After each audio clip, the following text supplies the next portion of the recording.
I always thought family meant loyalty, that no matter how much you gave, no matter how much you sacrificed, they'd always have your back. Turns out, I was the only one who believed that. For 2 years, I sent money to my brother Ryan, thinking I was helping him keep his life together. He had 2 kids, a messy divorce, and an ex-wife who refused to take responsibility. Every month, I wired him money, believing it was going toward rent, bills, and the essentials. He always made it seem like he was barely holding on, that without my help, he and the kids would be out on the street. Then came my mother's birthday dinner, a rare moment when the whole family was actually in one place. The conversation was normal work, kids, some gossip about a distant cousin until Ryan, sitting across from me, casually dropped a bombshell. Hawaii was incredible, he said, cutting into his steak like it was just another Tuesday. Private beach, all-inclusive, the spa. Oh my God, I've never felt more relaxed in my life. At first I thought he was joking. Maybe he was talking about a trip he wanted to take. But no, he had been there. I sat there, gripping my fork a little tighter, waiting for the explanation that never came. He just kept gushing about how amazing the resort was. And then like a punch to the gut, he laughed and said, "And the best part? The kids stayed with mom and dad the whole time. I actually got to enjoy myself for once." The air in the room shifted. I wasn't the only one who noticed. My mother shifted uncomfortably. My father kept eating like he didn't hear a thing. I leaned forward. "Wait, you went to Hawaii?" Ryan gave me a look. "Yeah."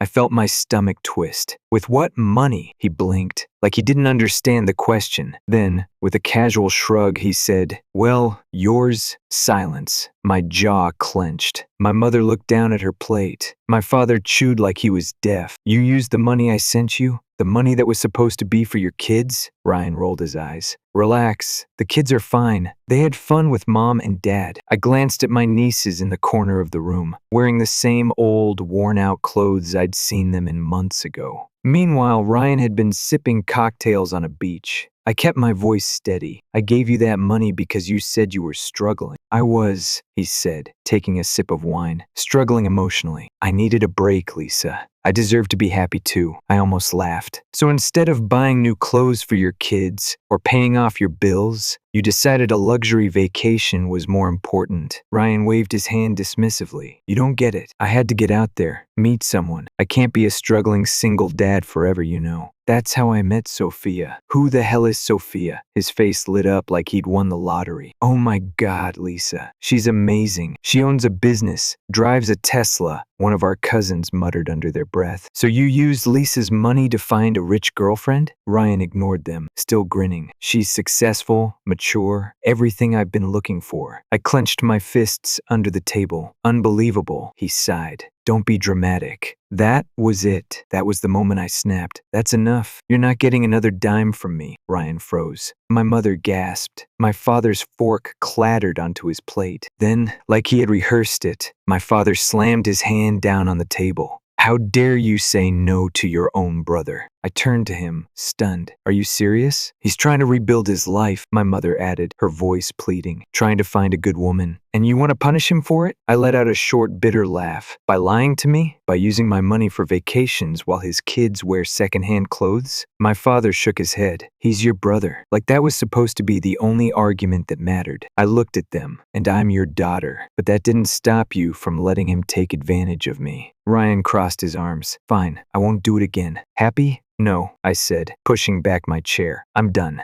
I stood up, heart pounding, and when I reached the door, I turned around one last time. "Oh, and I'm also canceling the payments on your car loan." The second the words left my mouth, the room erupted. My parents jumped up, begging me not to. My mother was practically hysterical, swearing she wouldn't survive without the car. My father muttered curses under his breath. Ryan's face twisted from shock to pure rage, but I didn't care. I walked out, and that was just the beginning. I drove home that night with my hands shaking, my heart still pounding from the fight at dinner. I kept replaying the scene in my head, Ryan's smug face, my parents' outrage, my mother's pleading. For 2 years, I had tightened my own budget, skipped vacations, and worked overtime, all because I thought I was helping my brother keep his life together. And all along, he was out there drinking expensive cocktails and chasing after some rich woman while his kids ran around in worn-out clothes. No more. The moment I got home, I pulled out my laptop and logged into my banking app. My fingers hovered over the cancel button for a moment. Then, with a deep breath, I cut him off. First, I stopped the automatic transfers to Ryan's account money I had been sending every month for rent, utilities, food. Done. Next, I pulled up the car loan, the one I had been paying off for my parents. I had started covering it almost a year ago when they swore they couldn't afford it. Apparently, they could afford to babysit Ryan's kids for free while he lived it up in Hawaii. Not anymore. With one click, I canceled that payment too. I sat back in my chair, staring at the screen. For the first time in a long time, I felt in control. And then my phone lit up. Ryan. I ignored it. A second later, another call. Mom. Then Ryan again. Then Dad. Then Mom again. I let them all go to voicemail. I already knew what they were going to say. Then came the messages. Ryan, Lisa, what the hell? My rent just bounced. Fix it, I smirked. Then Mom, I hope you're happy. If I end up in the hospital from stress, it'll be your fault. Right, the guilt trip. Classic. I sat there, staring at the screen. My jaw clenched. They didn't even try to apologize. No remorse. No acknowledgement of what they had done. Just demands. Just blame.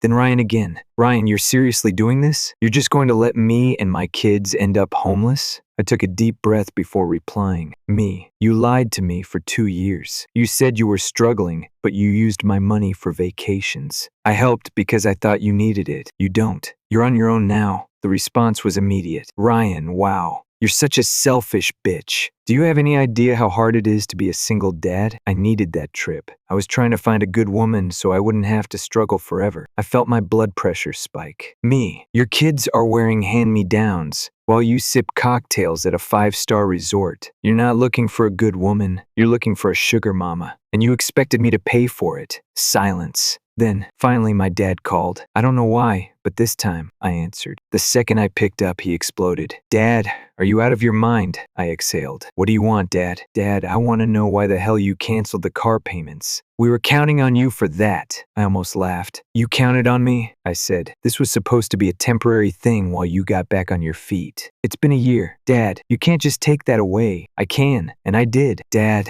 that's unforgivable. You're punishing your own family over a stupid misunderstanding. I gritted my teeth. A misunderstanding? Dad, it's called helping your brother, Lisa. Something you obviously don't understand. I hung up. I thought that was the end of it, that they would scream and rage and eventually let it go. I was wrong, because the next morning they took things even further. I woke up to my phone buzzing nonstop. Calls, texts, voicemails. The moment I checked the screen, I knew exactly what kind of day it was going to be. Ryan, you ruined my life, Lisa. Fix this now. Mom, your father and I are devastated. You've turned your back on your family. Dad, you're making a huge mistake, young lady. I sighed and put the phone back down. I wasn't surprised this was how they operated. Ryan played the victim. Mom weaponized guilt. Dad made demands. It was their usual routine, except this time, I wasn't playing along. I got up, made coffee, and ignored every notification. But then came the banging on my door. Loud,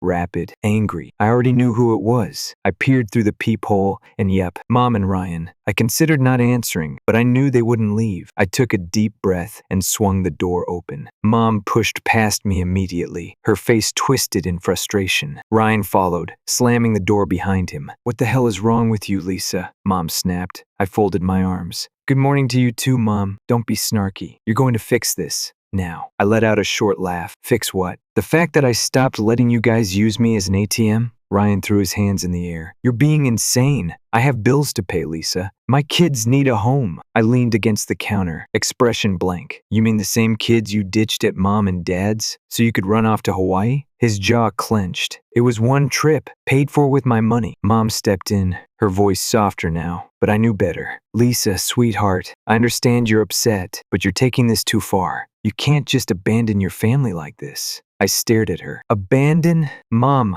I gave Ryan thousands of dollars over the past 2 years. I paid for your car. I helped every single time you asked. And what did I get in return? Lied to. Taken advantage of. Ryan groaned. You're being so dramatic. You're my sister. You're supposed to help me. I shook my head. Not like this. Mom's expression darkened. If you don't help him, what do you expect him to do? End up on the street? Us too? Is that what you want? I exhaled sharply. You guys are not my responsibility. Ryan had plenty of money, my money, but he spent it on himself. That's on him. Ryan's voice dropped. I swear, Lisa, if you don't fix this, I cut him off. You'll what? Go on another vacation? Buy a new designer bag? Cry to mom and dad some more? His face turned red with anger. You don't understand, Lisa. You have no idea what it's like to be a single parent, and you have no idea what it's like to be used by your own family. Mom suddenly grabbed my arm, her voice pleading. Please, Lisa. If you stop helping, I don't know what will happen to me. My health is already bad. If I end up in the hospital over this. I ripped my arm away. Don't do that. Don't ever use that against me. Ryan let out a sharp breath. Fine. Be selfish, but you're making a huge mistake. I walked to the door and held it open. Get out. They both glared at me, but after a long pause, they finally left. I locked the door behind them. The second wave for a moment. I thought that was it. I thought I had finally put an end to it. But then came the next level of insanity. That night, around 10 p.m., I heard another knock. Loud,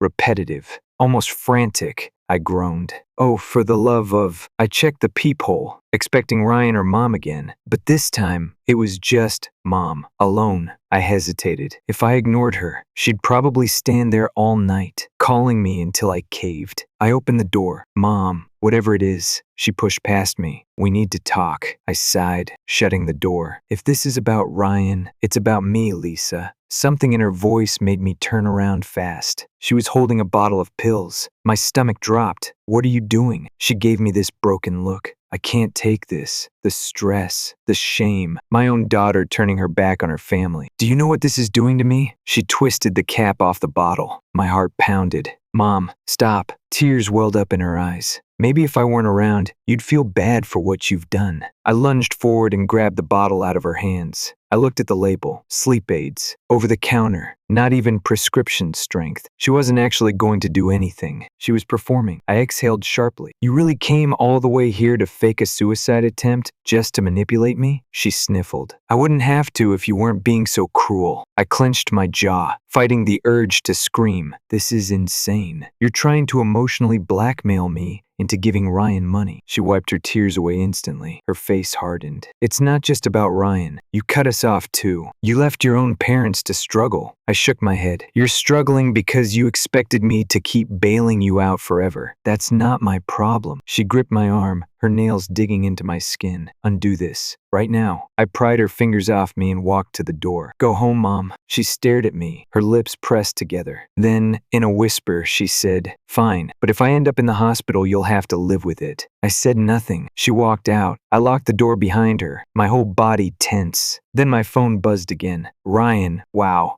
She just left your place. You really wouldn't even help our mother? Dad, I always knew you were selfish. But this? You're dead to me. I turned my phone off. I told myself it was over, but the real nightmare started the next morning. I woke up to an email from HR. Subject, urgent, HR complaint filed against you. My stomach dropped. I sat up, heart pounding, and opened the email. Lisa, an anonymous complaint has been filed regarding potential financial misconduct and misuse of company resources. We need to set up a meeting immediately. My blood ran cold. I knew who was behind this. For 2 years, I had been Ryan's personal ATM. Now that I had finally cut him off, he was trying to destroy my job. I threw my blankets off and grabbed my phone. Missed calls, messages, dozens of them. Ryan, hope you're happy. You've ruined my life, so I'm just returning the favor. Mom, I warned you, Lisa. If you hurt this family, there would be consequences. Dad, actions have consequences. You need to make this right before it's too late. I stared at the messages, gripping my phone so hard my fingers ached. They weren't just angry anymore. They were out for blood. For the first time, I felt something deeper than anger. I felt disgust. I had spent my entire life putting them first, working extra shifts, paying off debts that weren't mine,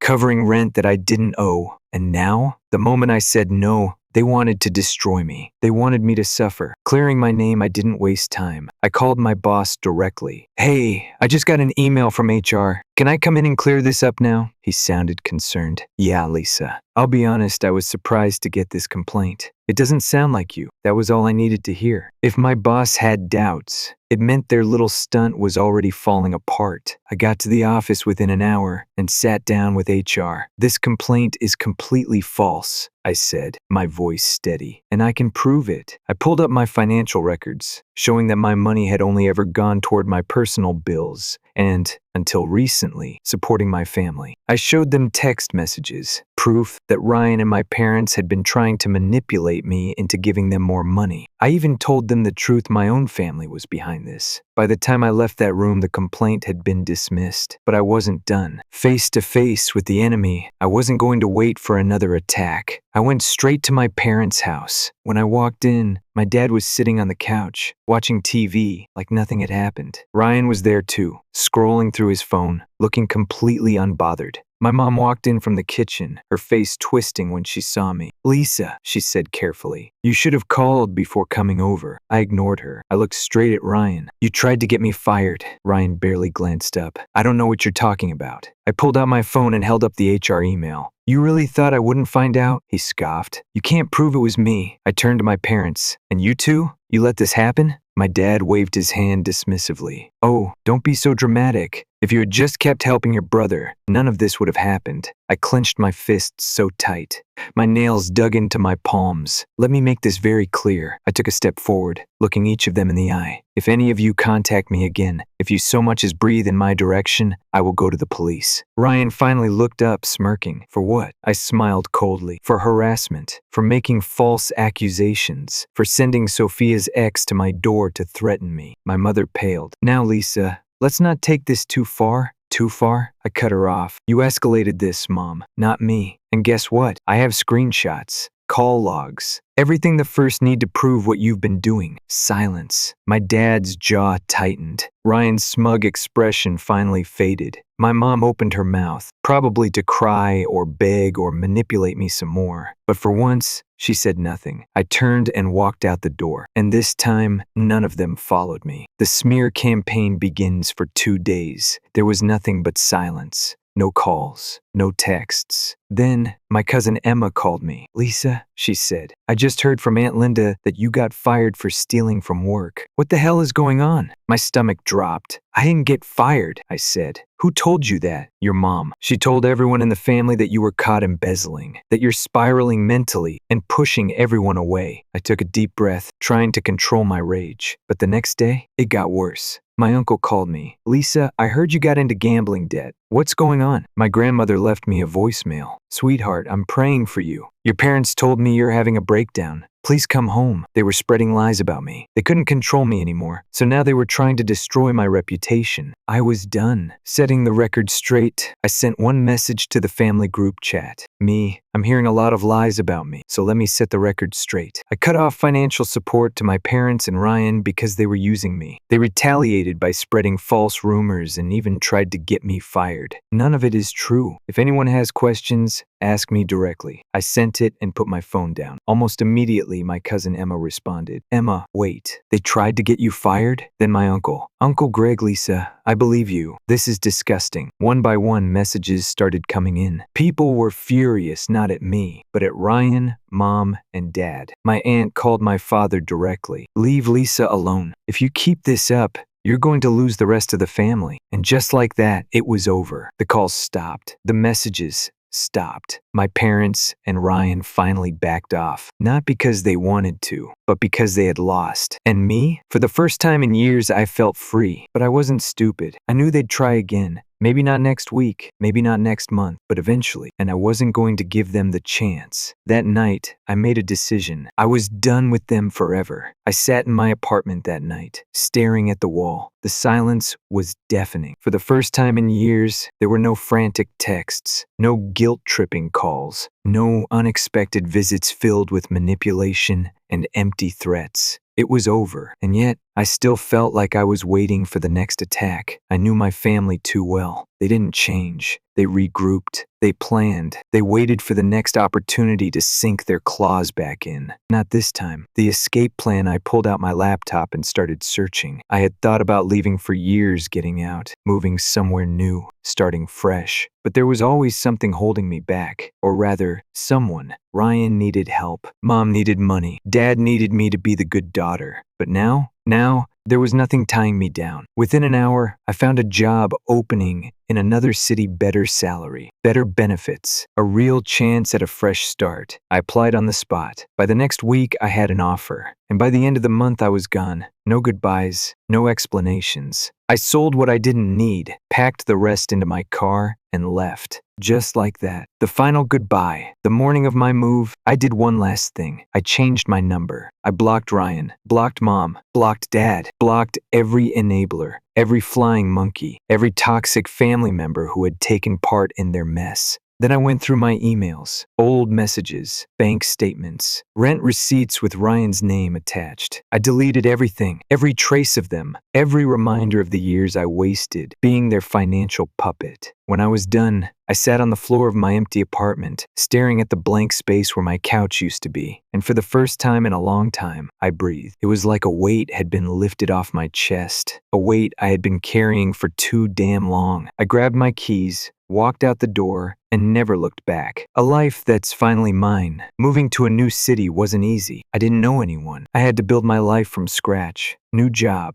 new apartment, new everything. But for the first time, my money was mine. My time was mine. My life was mine. No more emergency calls. No more sleepless nights wondering how much Ryan needed this time. No more guilt. Just me, living for myself. And you know the funniest part? I didn't miss them. Not even for a second. The aftermath months passed. I thrived in my new job. I made new friends. I built a life that had nothing to do with them. Then, one day, I got a message. An unknown number. I stared at the screen for a long time before opening it. Ryan, wow. So that's it? You just disappear? You're unbelievable, Lisa. I smiled, deleted the message, blocked the number, and went back to living my best life. Because Ryan was someone else's problem now. And me? I was finally free. Story 2. If you asked anyone in my family to describe me growing up, they'd probably call me the quiet one or the responsible one, never the favorite. That title belonged to my younger brother, Caleb. From the moment he was born, he was the golden child pampered by our mother, admired by our father, and given every possible excuse for his behavior. Meanwhile, I was the kid who was expected to be independent, to handle things on my own, to give without expecting anything in return. It wasn't just favoritism, it was a whole dynamic that shaped our lives. Growing up, Caleb never lifted a finger around the house. Mom made his meals, did his laundry, and even had the audacity to ask me to help him with his homework. Not because he was struggling, but because, in her words, that's what older brothers do. Funny, though he never had to return the favor. I was different from Caleb in almost every way. He was loud,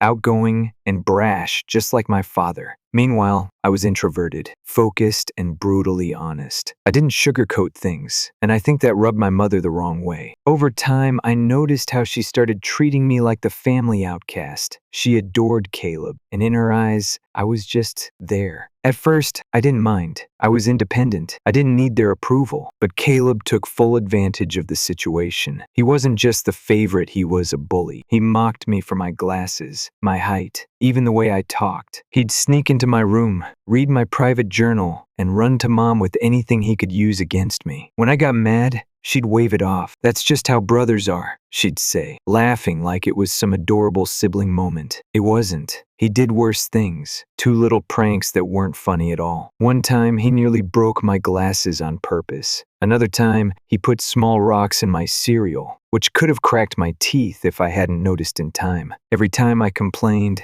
Mom dismissed it with a sigh. "He's just playing," she'd say. Even when he encouraged kids at school to bully me, calling me names and making my life miserable, my parents ignored it. Once, in the heat of an argument, he told me to kill myself. That one stung. I was already struggling with my mental health, and to hear my own brother say something like that, it wrecked me. But the moment that changed everything was when he tried to set my hair on fire. We were in high school, and for some reason, He thought it would be funny to flick a lighter near my head. My mom, as usual, sided with him. "He's just joking," she said, like nearly setting someone on fire was some light-hearted game. That was the first time my dad finally stepped in. Dad was usually absent, buried in work, leaving Mom to run the house as she pleased. But this time, he saw what Caleb had done and threatened to call the police on him. Caleb, for once in his life, looked scared. He had always been protected, always had an excuse. But this time, Dad wasn't laughing. Later that night, my father did something unexpected. He came into my room and apologized. He admitted that he had ignored Caleb's behavior for too long, thinking he'd grow out of it. But now, he saw what I'd been dealing with for years. For the first time, I felt heard.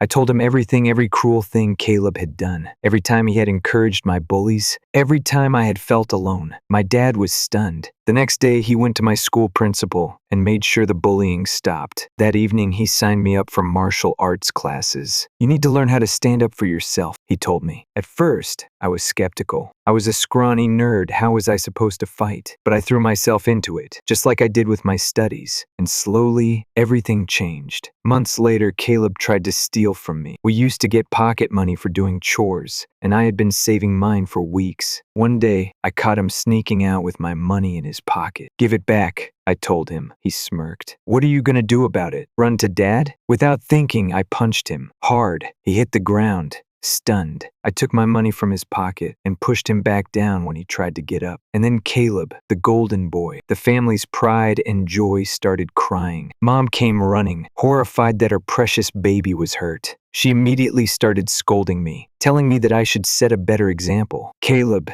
still sniffling, grinned behind her back, thinking I'd get in trouble. But then Dad stepped in. He asked what happened, and I told him the truth. Caleb stole from me, and I took my money back. When Caleb tried to justify it by saying he needed it for a date, Dad shut him down. "You're lucky he just punched you," Dad told him. "Anyone else would have called the cops." For the first time, Caleb didn't get away with his actions. And for the first time, he realized I wasn't afraid of him anymore. From then on, he kept his distance. He still threw insults when no one was around, still acted like I was beneath him, but he never laid a hand on me again. By the time I left for college, I was more than ready to get away. I had worked hard, earned a scholarship, and gotten into my dream school. Dad threw me a small party, and even Mom looked proud. But Caleb? He barely acknowledged my success. When I left, I felt free. No more sneaking glances over my shoulder. No more bracing for his taunts. I had my own life now, away from the toxicity. At college, I flourished. I made friends, found my own rhythm, and eventually met my wife, Lauren. She was everything I had ever wanted: kind, funny, and supportive. At least, that's what I thought at the time. We met during our second year, introduced by a mutual friend at a party. We hit it off immediately. Coming from a religious family, I had always envisioned a stable, monogamous marriage. That's what I wanted with Lauren. When she got pregnant during our final year, we got married right after graduation. It was a small, simple wedding, but it felt perfect. For years, I thought I had made the right choice. I forgave her when I caught her cheating twice, once with a married coworker and once with an ex. It hurt, but I convinced myself that people make mistakes. I didn't want to raise my child in a broken home. For 4 years after that, things were good, or so I thought. Then, 3 months ago, my world shattered. Lauren sat me down, her expression unreadable. Then she told me the truth. She had been having an affair for years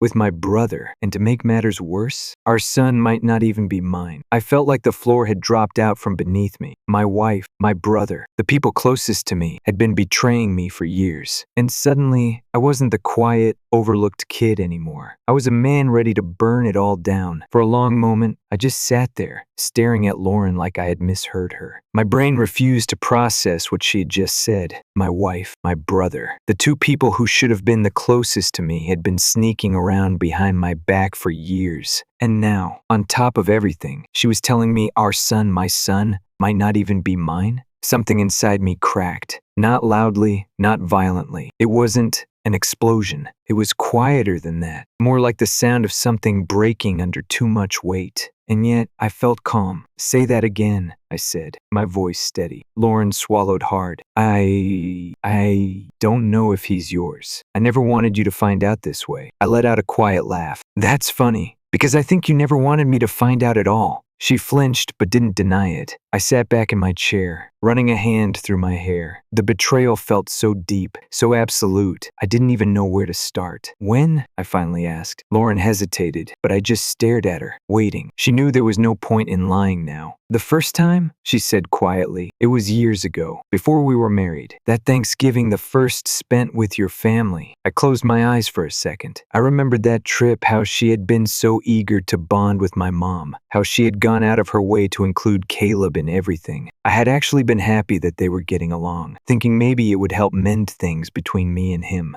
Turns out, it had only made things worse. Lauren kept talking, probably trying to explain herself, but I barely heard her. My mind was racing, connecting all the little moments that had never made sense before. The times Caleb had made little comments about Lauren, nothing too obvious, but enough to feel off. The way Lauren would defend him when I complained about something he did. The weird, lingering looks between them that I had chalked up to my imagination. I had been so blind. So, all those business trips? I cut in suddenly. All those times you said you were working late? Lauren looked away. Some of them were real, she mumbled. But not all of them. I let out another humorless laugh. Unbelievable. For a second, I just sat there, staring at her. There were so many things I wanted to say, so many ways I could unleash my anger. But I realized, sitting there, that I didn't have the energy to argue. I didn't want to fight, because in the end, what was there left to say? She had made her choices, and now I was making mine. I stood up.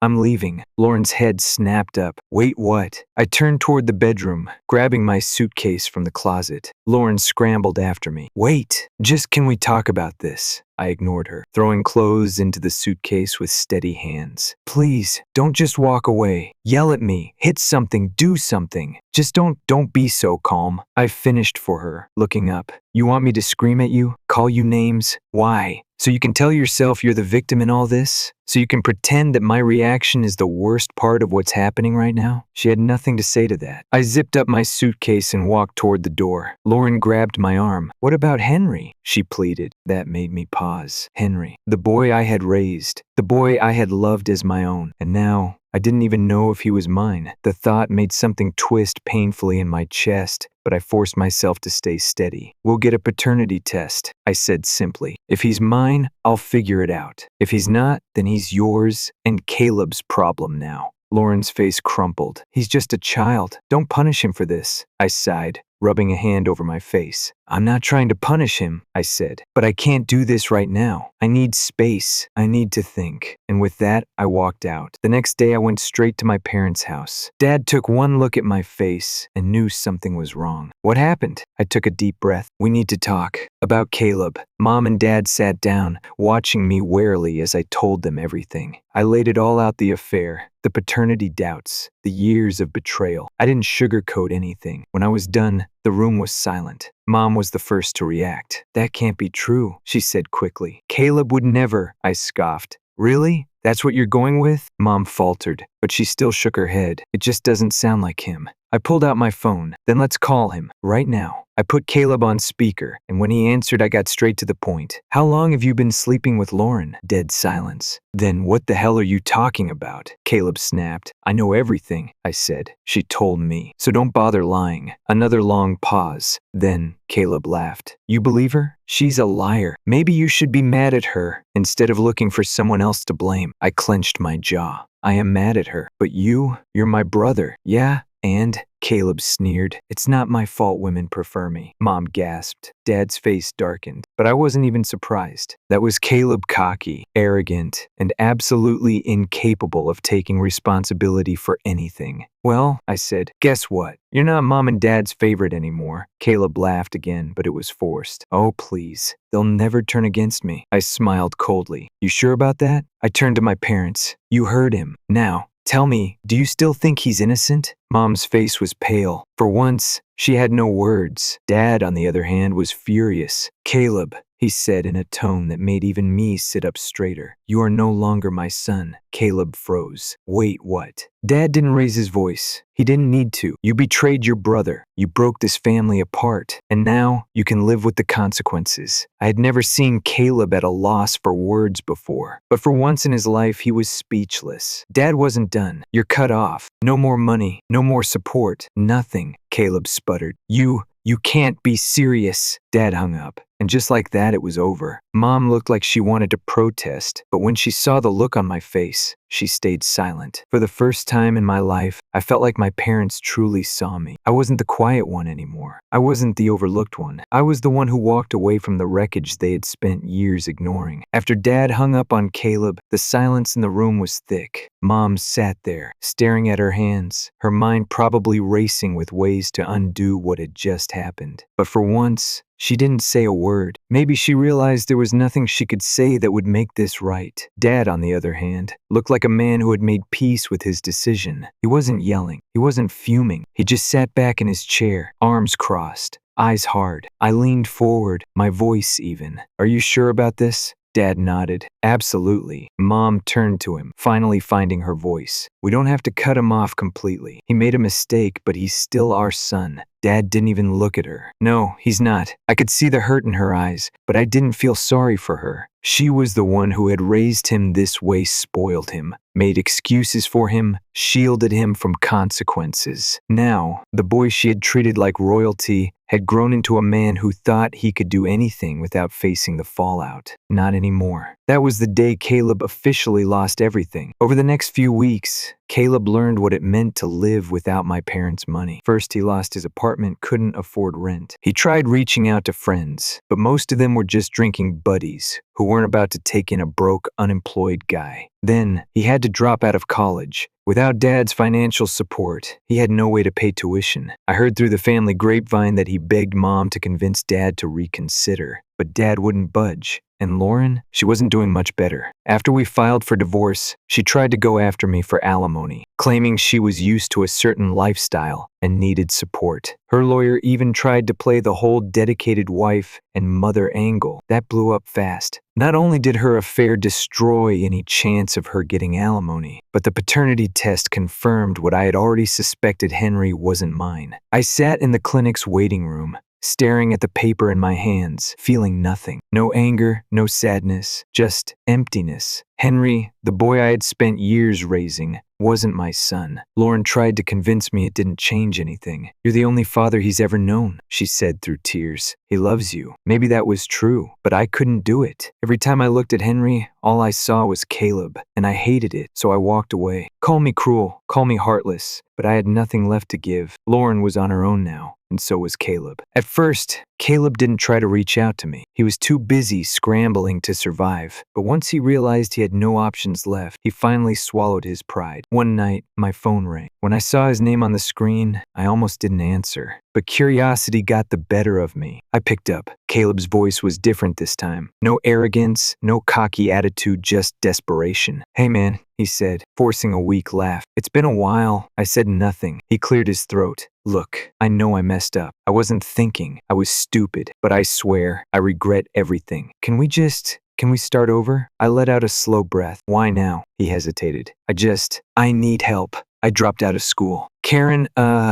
Lauren is on my ass about child support. I can't even get a decent job. I don't know what to do." I almost laughed. Not because it was funny, but because it was exactly what I had expected. He didn't regret what he had done. He regretted getting caught. He didn't miss me. He missed the money, the security. I leaned back in my chair. "Let me get this straight. You spent years making my life miserable. You slept with my wife. You ruined my marriage. And now that you're broke and struggling, you want to be brothers again?" Caleb swallowed hard. "I know I don't deserve it, but you're my brother. Family forgives." That word family rubbed me the wrong way. Where was family when he was putting rocks in my cereal as a kid? Where was family when he was encouraging bullies to torment me? Where was family when he was sleeping with my wife behind my back? I exhaled sharply. "You don't get to use that word with me." Caleb started to panic. "Come on, man, you're on your own," I said flatly. "Figure it out." Then I hung up. That was the last time I ever spoke to Caleb. Since then, I've heard bits and pieces about his life through relatives. He works part-time as a mechanic, struggling to make ends meet. Last I heard, he and Lauren were living together, probably trying to raise Henry as best as they could. I don't care. My parents, they changed their will. Dad left everything to me, his house, his assets, his entire life's work. The only thing Caleb got was a single dollar. A final reminder of what he had lost. Mom still misses him, I can tell. She doesn't talk about it much, but sometimes I catch her staring off, lost in thought. She brought this on herself. As for me, I'm doing better. I moved into a new place, a quiet, peaceful bachelor pad. Got promoted at work, making more money than I ever did when I was married. I'm not dating yet, but I don't feel the rush. For the first time in my life, I'm just living for myself. No more walking on eggshells. No more being second best. I go golfing with Dad every weekend now. He treats me more like a friend than a son these days, and I appreciate that. We don't talk about Caleb.